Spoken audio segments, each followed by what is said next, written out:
Shalom Bapak Ibu sekalian, kita kembali bertemu dalam seri pelajaran kita pada saat ini. Untuk melanjutkan seri ini, mari kita bersatu dalam doa. Bapa kami yang bertata dalam kerajaan surga, terima kasih untuk kasih karunia Tuhan yang boleh menjadi bagian kami pada saat ini. Saat ini kami Tuhan mau melanjutkan seri pelajaran kami. Urapilah kami Tuhan dengan kuasa Roh Kudus-Mu, berikan anugerah-Mu, rahmat-Mu, hikmat di sender surga, sehingga pelajaran ini nantinya boleh kami pahami dengan baik, dan terlebih kami boleh menghidupkannya dalam kehidupan kami setiap hari. Inilah doa permohonan kami Bapa, mohon ampun segala dosa kesalahan kami. Di dalam nama Tuhan Yesus kami berdoa. Amin. Bapak Ibu saudara-saudaraku yang kekasih dalam nama Tuhan Yesus Kristus, pelajaran kita pada saat ini yaitu pelajaran yang pertama, judulnya Resep untuk Sukses.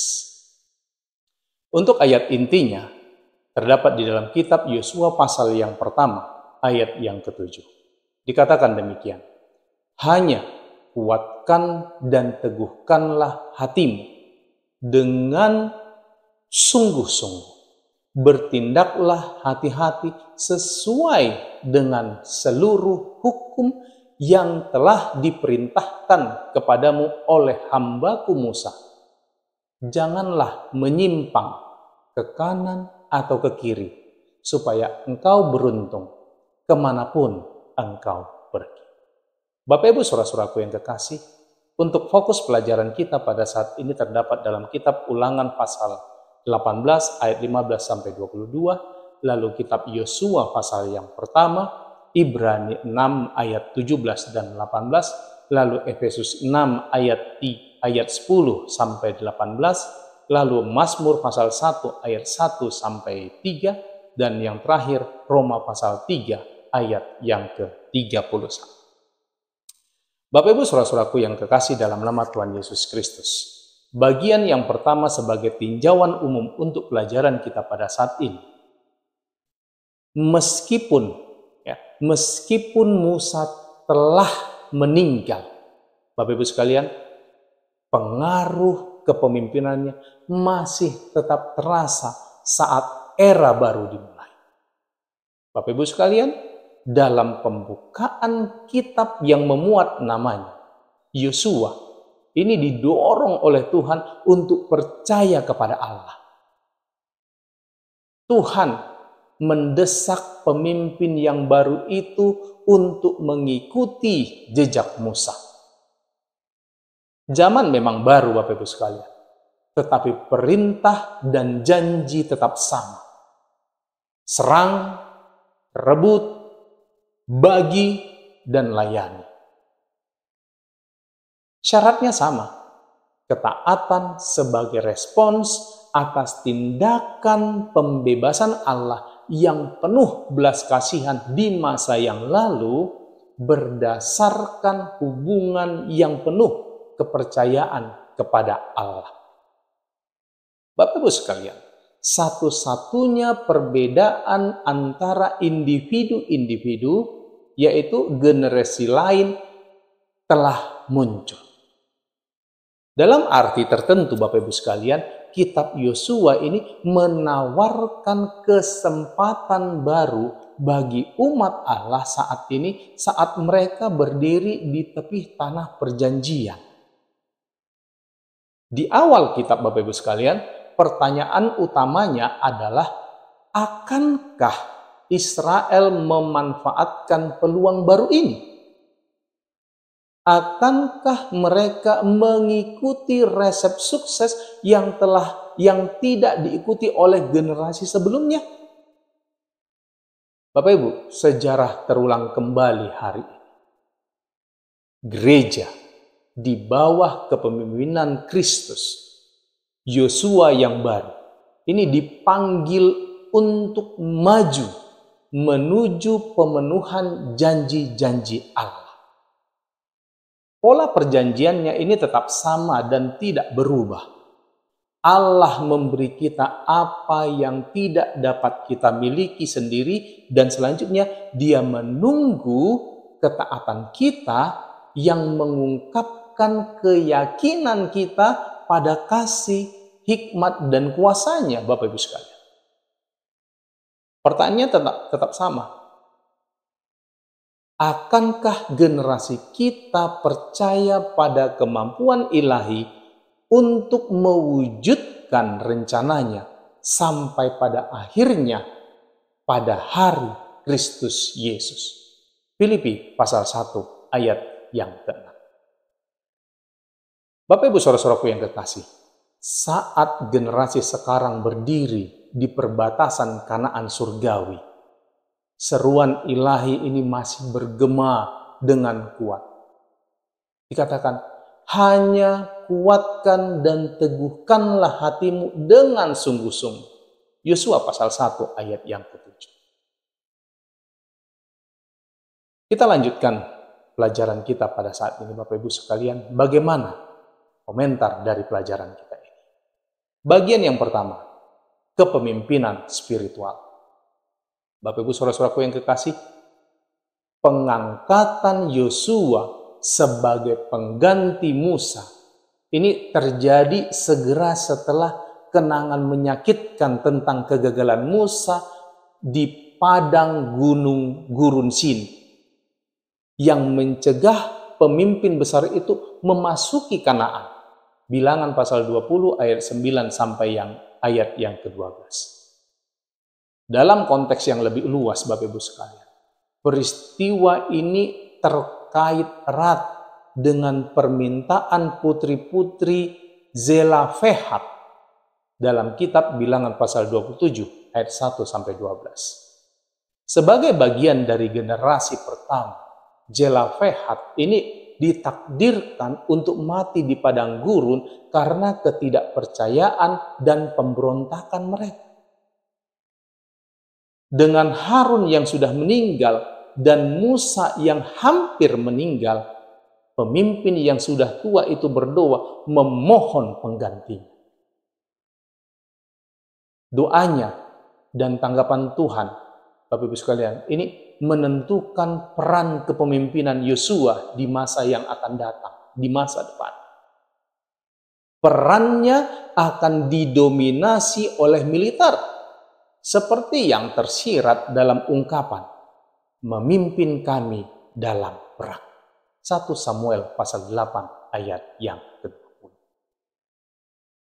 Bapak Ibu saudara-saudaraku yang kekasih, sesungguhnya kehebatan militernya sudah terbukti dalam kitab Keluaran pasal 17 ayat 9 sampai 14. Di mana ia memimpin orang Israel melawan pasukan Amalek. Pergerakan ini, Bapak Ibu, menunjukkan bagaimana Yosua ini dipersiapkan oleh Tuhan jauh sebelum penugasannya yang sebenarnya. Dalam tanggapan Allah kepada Musa, Yosua ini digambarkan sebagai seorang yang dipenuhi dengan roh, atau yang disebut dengan ruah. Bilangan 27 ayat 18. Saudara-saudara sekalian, penilaian seperti itu dari Dia yang mengetahui hati ini sangat penting. Dalam perjanjian lama, kata Ibrani ruah ini dapat menunjukkan udara impersonal, nafas manusia, watak, pikiran, di antara hal-hal lainnya. Itu juga dapat merujuk kepada agen ilahi yang telah secara aktif terlibat dalam urusan duniawi sejak penciptaan, Bapak Ibu sekalian. Kita bisa lihat ini dalam Kejadian pasal 1 ayat yang kedua.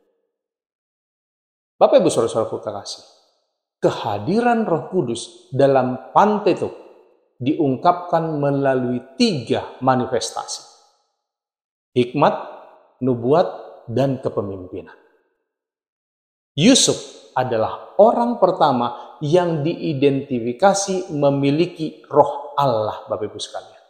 Kejadian 41 ayat 38. Ketiga aspek itu nyata dalam hidupnya. Sebagai seorang nabi, ia menerima mimpi.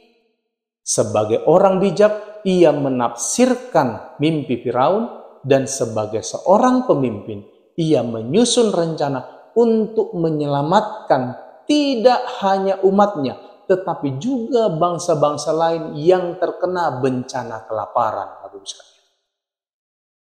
Dalam pelayanan Yosua, hikmat, nubuat, dan kepemimpinan juga akan dialami. Ia dipenuhi dengan roh kebijaksanaan, atau disebut dengan ruah hokmah, dalam kitab Ulangan pasal 34 ayat yang ke-9.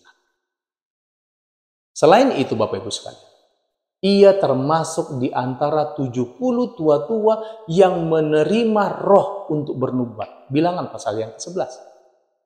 Akhirnya, dalam Bilangan pasal 27 ayat 18, ia atau Yosua ini ditunjuk oleh Allah sebagai pemimpin yang di dalamnya roh berdiam.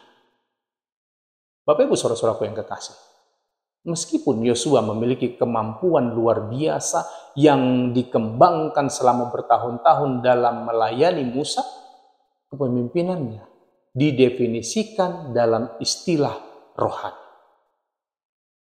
Hanya Bapak Ibu sekalian, kepemimpinan rohani yang masuk akal dalam konteks peperangan rohani. Pada akhirnya, pertempuran yang harus dijalani Yosua adalah milik Tuhan, bukan milik Israel, bukan miliknya atau milik Israel. Kita lihat selanjutnya dalam subtopik berikutnya, pola perjanjian, berkat, janji, dan kepatuhan. Bapak Ibu saudara-saudaraku yang kekasih, dari dialog pertama Allah dengan umat manusia, pola perjanjian itu sangat jelas. Allah memberkati sebelum memberi perintah. Kejadian 1 ayat 28. Dalam berbagai perjanjian berikutnya, berkat ilahi dinyatakan melalui janji-janji Allah tentang pembebasan, keturunan, dan tanah. Misalnya Bapak Ibu, ketika Allah memanggil Nuh untuk membangun tabut, ia memperlihatkan komitmennya untuk menyediakan sarana keselamatan bagi umat manusia. Nuh menerima perintah-perintah yang lebih spesifik, Bapak Ibu sekalian, hanya setelah pembebasan besar bagi mereka yang ada di dalam tabut. Bapak Ibu sekalian, demikian pula Abraham menaati perintah Allah untuk meninggalkan tanah airnya hanya setelah mendengar berkat-berkat yang dijanjikan oleh Allah. Kejadian 12 ayat 1-3. Perjanjian Musa, Bapak Ibu, mengikuti pola yang sama. Ketika Allah mengingatkan umat tentang apa yang telah ia lakukan bagi Israel sebelum memberikan 10 perintah dalam Keluaran pasal 20. Terakhir, dalam keinginan Daud untuk membangun rumah bagi Tuhan di Yerusalem, Allah berjanji untuk membangun rumah bagi Daud sebagai gantinya. 2 Samuel 7 ayat 27. Dalam perjanjian baru Bapak Ibu sekalian, Allah menaruh hukumnya di dalam hati umatnya sehingga mereka dapat dengan bebas menaatinya. Yeremia pasal 31 ayat 33. Jadi Bapak Ibu sekalian, pandangan legisme apapun tentang hukum Allah tidak selaras dengan pandangan Alkitab tentang ketaatan. Ketaatan, Bapak Ibu, selalu merupakan sebuah respons manusia terhadap inisiatif ilahi untuk memberkati umatnya. Bapak Ibu sekalian, keselamatan ini tidak pernah dan tidak akan bergantung pada pencapaian manusia. Itu juga tidak akan pernah mengandalkan pencapaian manusia. Bapak Ibu saudara-saudaraku yang kekasih, pandangan legisme seperti itu tentang hukum perjanjian lama mendistorsi tujuan sebenarnya. Roy Gannett dengan tepat menegaskan, jika kita mengatasi pengabaian kita terhadap hukum Alkitabiah, bukankah ini akan mengarah pada legisme? Tidak jika kita memahami tujuan hukum Allah.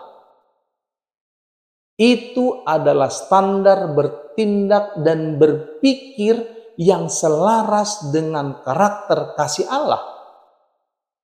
Itu tidak bisa dan tidak pernah dimaksudkan untuk menjadi sarana keselamatan. Melakukan yang benar tidak akan pernah bisa menebus kita dari kepanaan kita atau dosa masa lalu. Hanya kasih karunia Allah melalui pengorbanan Kristus yang diterima dengan iman yang dapat melakukan itu. Perintah-perintah Allah diperuntukkan bagi orang-orang yang sudah dibebaskan. Pernyataan Roy Gannett, Leviticus Numbers, the New International Version Application Commentary, Grand Rapids, MI, Zondervan, 2004,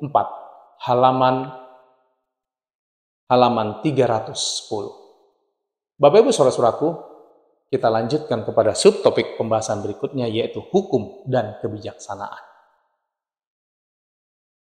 Literatur hikmat dalam perjanjian lama Bapak Ibu sekalian yang terdiri dari kitab Ayub, Amsal, dan Pengkhotbah, dan beberapa kitab Mazmur, ini mengeksplorasi dua tema utama, yaitu penciptaan dan hukum.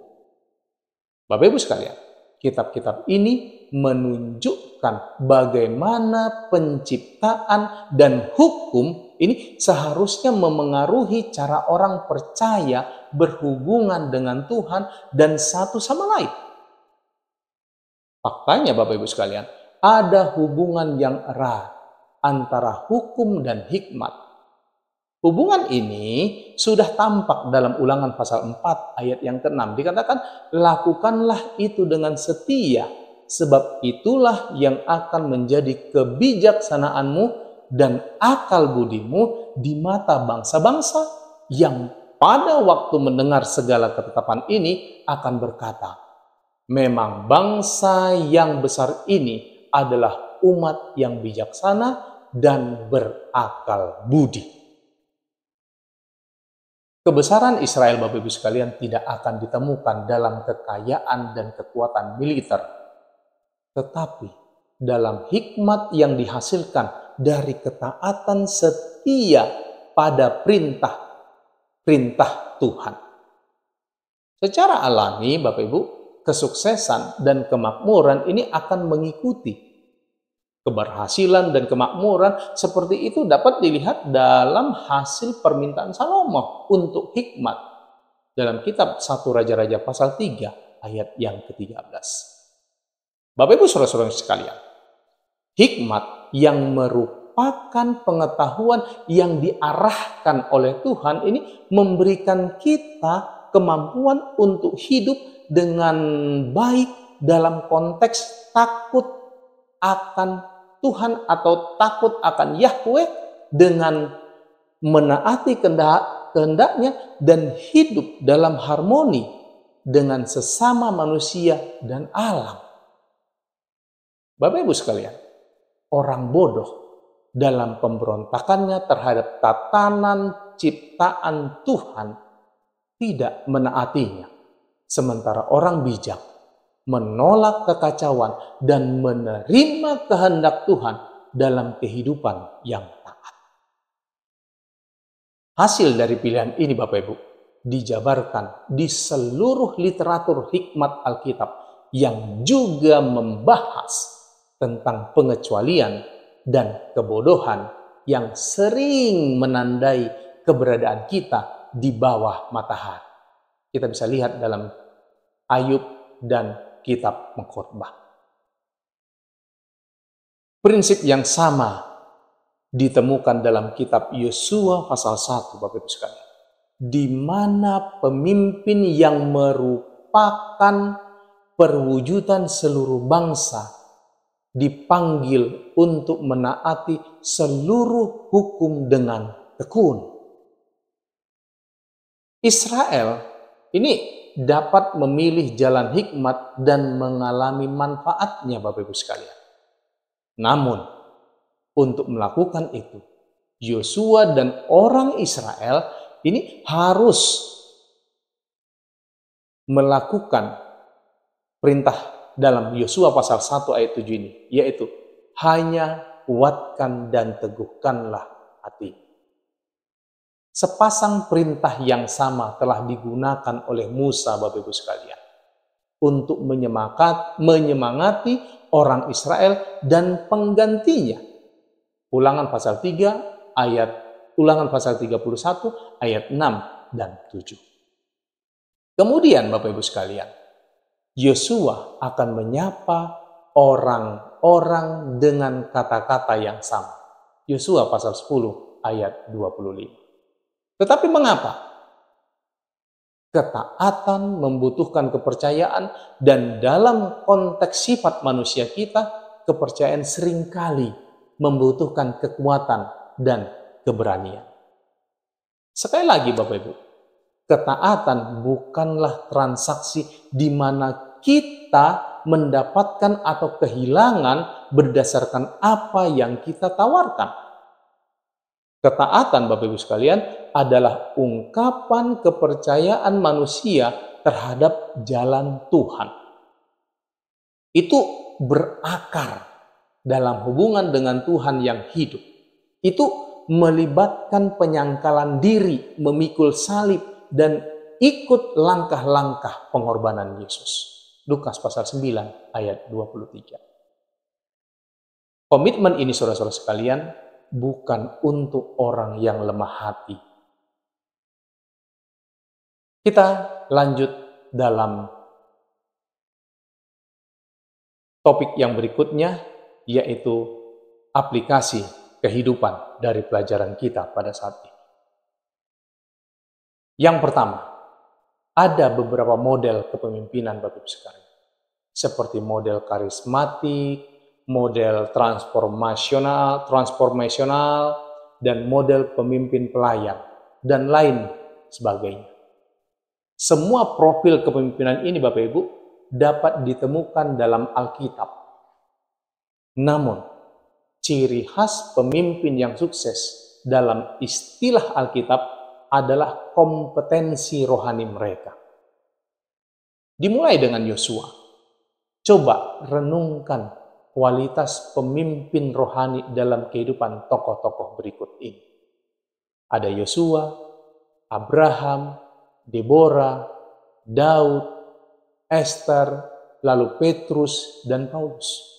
Pertanyaannya bagi kita, yang kedua adalah bagaimana kita menggambarkan seorang pemimpin rohani saat ini? Yang ketiga Bapak Ibu, para pemimpin yang disebutkan pada nomor 1 tadi juga menjalankan tanggung jawab di luar ranah keagamaan.